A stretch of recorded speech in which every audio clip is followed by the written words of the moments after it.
আজকে পড়ালাম ভাইরাল সাইনের কম্পোনেন্টগুলো হচ্ছে যে temperature, pulse, respiration, BP, pain. এগুলো হচ্ছে যে অ্যাডাল্টের ক্ষেত্রে নেওয়া হয়, যেটা হচ্ছে টিপিআর মেনটেন করে, বা বিপি পেন। যখন হচ্ছে এটা বাচ্চাদের ক্ষেত্রে নেওয়া হয়, নিউবর্ন বা ইনফ্যান্ট। নিউবর্ন মিনস হচ্ছে যে 1 থেকে 28 দিন যে বাচ্চা থাকে তাদের নিউবর্ন বলে। ইনফ্যান্ট হচ্ছে যে 28 থেকে 1 বছর বয়স তাদেরকে বলে ইনফ্যান্ট। এদের যখন নিতে যাবো তখন হচ্ছে আবার সিকোয়েন্সটা চেঞ্জ হবে, যে আরপিটি দেন হচ্ছে বিপি পেন। কারণ হচ্ছে যে বাচ্চাদের ক্ষেত্রে কেটে গেলে ওদের হচ্ছে পালস, রেসপিরেশন চেঞ্জ হয়ে বলে হচ্ছে যে ফার্স্ট কী করা হয়, আমরা রেসপিরেশনটাই নিই।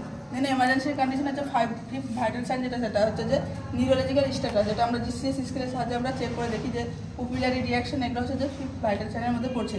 যখন আইসি সেটিংয়ে হচ্ছে থাকে তখন পেশেন্টের ক্ষেত্রে আমরা কী করি, যে জিসিএস স্কোরটা দেখি। জিসিএস স্কোর যদি হচ্ছে <3 থাকে তাহলে আমাদের প্রথমে হচ্ছে অক্সিজেন স্যাচুরেশন আর পুপিলারি রিয়াকশনটা তো চেক করতে হবে। এখানে হচ্ছে পুপিল হচ্ছে ডায়ালেট থাকে, যেটা হচ্ছে 2 to 8 হচ্ছে যে কি থাকে।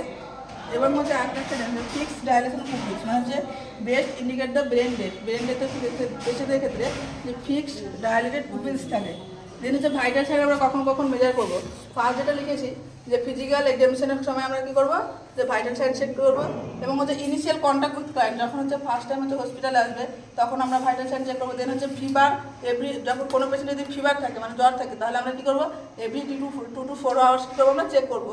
এবং হচ্ছে যে কি ইনভেসিভ প্রসিডিওর থাকলে যে বিফোর আফটার, এবং হচ্ছে যে ইনভেসিভ প্রসিডিওর ডায়াগনোসিস সময় কী করবো, আমরা হচ্ছে যে কি চেক করবো। দেন হচ্ছে ব্লাড ট্রান্সফিউশনের সময়, যেটা হচ্ছে সব থেকে বেশি ইম্পর্টেন্ট, যে আমরা ব্লাড ট্রান্সফিউশনের আগের সময় এবং চলাকালে এবং পরে আমরা কী করবো, যে 3 বার চেক করবো ভাইটাল সাইন্স। দেন হচ্ছে যে কি ইন এমার্জেন্সি কোনো কন্ডিশন থাকলে আমরা চেক করবো। এবার এর ভাইটাল সাইন্সের মধ্যে যেটা করাতে লাগে সেটা হচ্ছে যে টেম্পারেচার। তো বডি টেম্পারেচারটা কি, বডি টেম্পারেচারটা হচ্ছে যে ব্যালেন্স বিটুইন হচ্ছে হিট প্রোডাকশন আর হিট লস। হিট প্রোডাকশনকে বলে থার্মোজেনেসিস, আর যেটা হচ্ছে হিট লস তাকে বলে থার্মোলাইসিস। এটা কে কন্ট্রোল করে, হাইপোথ্যালামাস হচ্ছে যে কন্ট্রোল করে। এই জন্য হাইপোথ্যালামাসকে কি বলে, যে হিট প্রোডাকশন সেন্টারও বলা হয় আর হিট রেগুলেটিং সেন্টারও বলা হয় হাইপোথ্যালামাসকে। এবার নর্মালি টেম্পারেচারের হচ্ছে যে কি ভেরিয়েশন থাকে, এবং হচ্ছে যে কি নর্মালি বডি টেম্পারেচার হচ্ছে low in morning time and হচ্ছে high in evening time. Variation থাকে 0 to 5 degree Fahrenheit to 1 degree Fahrenheit. Then হচ্ছে যে কি কমন সাইড, আমরা কোন কোন সাইডে হচ্ছে টেম্পারেচার চেক করবো। Oral, axilla, rectum. তো ওরাল রুটে আমরা কি করবো, ওরাল রুটে যে টেম্পারেচারটা থাকে সেটা হচ্ছে যে 98.6 ডিগ্রি ফারেনহাইট বা সেলসিয়াসে 37 ডিগ্রি সেলসিয়াস। এই টেম্পারেচারটা যখন নেবো আমরা হচ্ছে কী করবো, সবসময় হচ্ছে 2 to 3 মিনিট ধরে নেব। এবার যদি ডিজিটাল থাকে থার্মোমিটার তাহলে ওটা ওখানে একটা বিপ করে। এই হচ্ছে থার্মোমিটারটা আমরা কোথায় প্লেস করবো, কোথায় রাখবো, থার্মোমিটার প্লেস হচ্ছে বিলো দ্য টাং, মানে হচ্ছে জিভের নিচে আমরা কী করবো, থার্মোমিটারটা রাখবো।